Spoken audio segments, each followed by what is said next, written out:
शाम में जश्न, पूरे सीरिया में पार्टी का समा। लेट अली शो यू के एक और एपिसोड में आप सबको खुशामदीद। Do like, subscribe and share this content. Bashar al Assad का सीरिया अपने इख्तिताम को पहुंच गया है। इनफैक्ट हाफिज और बशार अल असाद का सीरिया तकरीबन 55 साल की बर्बरियत और फस्तायत के बाद अपने इख्तिताम को पहुंच गया। खबरें आ रही थी कि शायद बशार अल असाद एक हवाई जहाज के क्रैश के अंदर मारे गए, मगर उनकी वजाहत नहीं हो सकी। मगर जो इमेजेस आ रहे हैं, स्टैचूज गिराए जा रहे हैं हाफिज अल असाद, बशार अल असाद के वालिद और बशार अल असाद के स्टैचूज। ये भी वीडियोस आ रही हैं सामने कि जो सीरियन रजीम फोर्सेस थे वो अपने अपने यूनिफॉर्म उतार के दूसरे कपड़े पहन के निकल रहे हैं। सदनाया जो सबसे ही आप कह लें खौफनाक उनका जेल था, उससे लोग निकल रहे थे हजारों की तादाद के अंदर। ऐसे ऐसे लोग जो पिछले 20 साल से कैद थे उस जेल के अंदर, जहां पे पता नहीं सैकड़ों की तादाद में लोगों को मारा गया। याद रखें कि 2022 2012 13 14 15 के अंदर जो वहां पे जुल्म हुए उसकी वीडियोस और तस्वीरें। एक सीजर, एक कोड नेम नामी एक बंदा था, सीरियन सिक्योरिटी गार्ड था जो वहां से लेके निकला था और फिर उसने सदनाया के अंदर जो जुल्म हुए थे उस पर रोशनी डाली थी। अच्छा, यहाँ पे एक जाती थोड़ा सा अपना भी बता दूं कि मेरा मेरा ताल्लुक सीरिया से कहाँ से शुरू हुआ और फिर कब तक चलता रहा। 2017 में, यहाँ तक कि मैं 2011 से सीरियन जो अपराइजिंग थी उसको कवर कर रहा था। हम्स में जो शुरू हुई थी और फिर फैली आ गई है, और फिर जो बर्बरियत बशार अल असाद की और अलवी उसके जो फॉलोअर्स थे और पूरी रजीम की जो हुई उसको तो फॉलो कर ही रहा था। मगर 2017 में मैं सबसे पहला फॉरेन जर्नलिस्ट था जो इदलिब शहर पहुंचा और वहां पे मैंने हेते शे के लीडर से यूनिवर्सिटी के अंदर, बाहर अस्पताल अंडरग्राउंड जो बने हुए थे रशियन बमबारी को बचने से, वो पूरी कवरेज की थी। आप वो देख सकते हैं, मैं शेयर भी करूंगा वो लिंक। तकरीबन 26 मिनट की डॉक्यूमेंट्री थी, मगर वो पहली डॉक्यूमेंट्री थी इंटरनेशनल मीडिया के ऊपर जो हयात तहरीर शाम अल नुसरा फ्रंट पहले के दौर हुकूमत बनी थी और बनाई गई थी और इंटरनेशनल मीडिया के ऊपर शाया हुई थी। और अब वो मूवमेंट जो है हयात तहरीर शाम, वो अब फैल के और यही बेसिकली एक बाइस बन गया। अब इसके अंदर बड़ी वजूहत हैं। ऑफ कोर्स टर्किश जो सदर हैं रजब तैयब एर्दोआन साहब, उनका एक बहुत अहम किरदार इसके ऊपर आया है।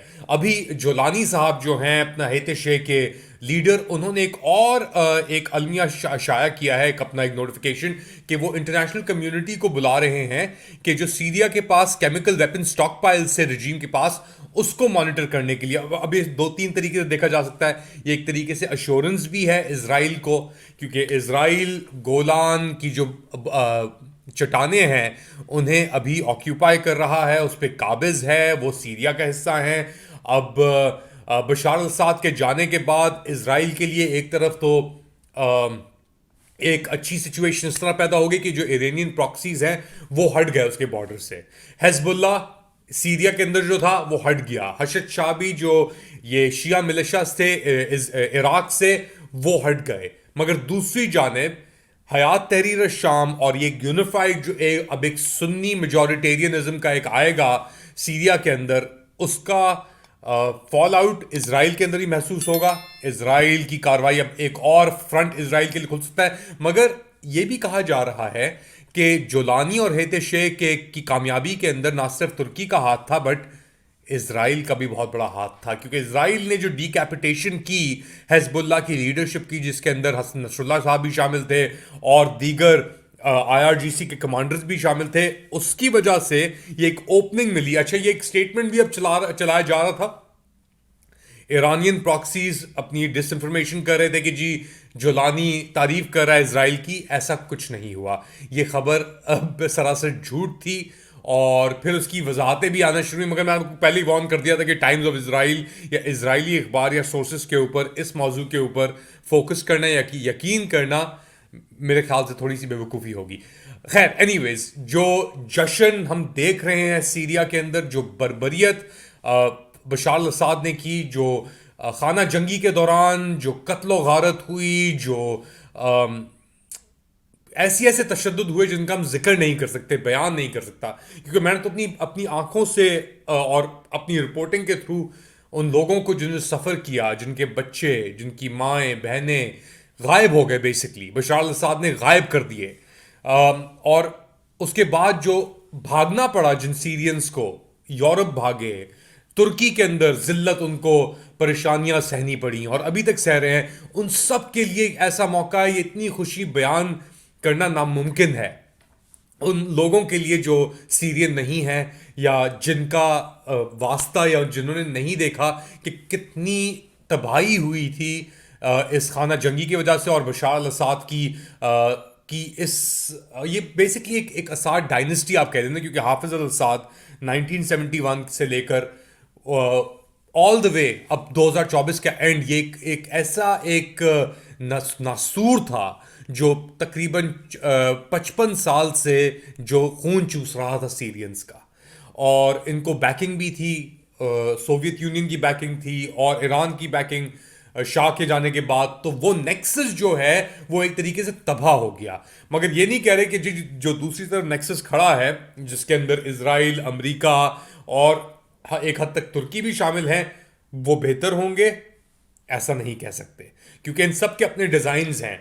मगर आज का दिन इन लोगों के नाम नहीं है, आज का दिन असाद और उसके नाम भी नहीं है उसके इख्तिताम के। आज का दिन है सीरिया के जो रेवोल्यूशनरी हैं, वो लोग, वो बागी जिन्होंने जंग जारी रखी, जिन्होंने अपने हकूक के लिए और इंसाफ के लिए वो चीज़ बरकरार रखी, वो उस कुव्वत से, उस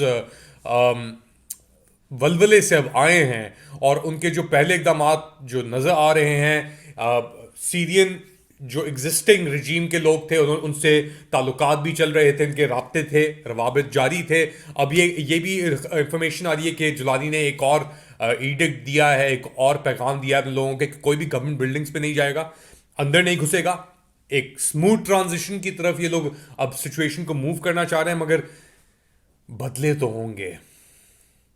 और ये लोग जो भागे हैं अभी, इनको भी अपना इंसाफ तो देना पड़ेगा अगर वो सीरिया के अंदर मौजूद हैं। मगर खबर ये आ रही है कि वो लोग सीरिया में नहीं हैं, कुछ लोग चले गए हैं यूनाइटेड अरब एमिरेट्स, मुत्तहदा अरब अमीरात, अबू धाबी और दुबई की तरफ, कुछ लोग चले गए हैं ईरान की तरफ, कुछ लोग चले गए हैं रशिया की तरफ। अब बशार अल असाद साहब को भी लेकर ये अफवाहें फैलाई जा रही हैं कि वो मर गए हैं, नहीं ये जिंदा हैं, मगर वो निज़ाम जो है एक तरीके से बिल्कुल ख़त्म हो गया है। और ना सिर्फ वो निज़ाम जो उसका इर्द गिर्द निज़ाम बना हुआ था, याद रखें सीरिया लेबनान को भी ऑक्यूपाई कर रहा था मिड 2000s तक, जब रफ़ीक हदीदी साहब का कत्ल किया बशार अल असाद की हुकूमत ने। तो बहुत सारे लेयर्स हैं इसके अंदर, बड़े ही न्यूआंसेस हैं, और ये एक ट्रांसफॉर्मेशनल एक तरीके से एक मोमेंट है, तारीखी एक ये मोमेंट है, अपनी ज़िंदगियों में हमने नहीं देखा ऐसा मोमेंट मिडल ईस्ट के अंदर स्पेशली। खैर बहुत सारे मोमेंट्स अब हम देख चुके हैं मिडल ईस्ट के अंदर, मगर सीरिया स्पेसिफिकली को लेकर के वहाँ पे एक 50 से ज़ायद साला डिक्टेटरशिप, आमरियत इस तरीके से जद हो गई है। आप क्या समझते हैं बताएं मुझे कमेंट सेक्शन के अंदर। Do like, subscribe and share this content. अपना ख्याल रखिएगा, अगली बार तक अल्लाह।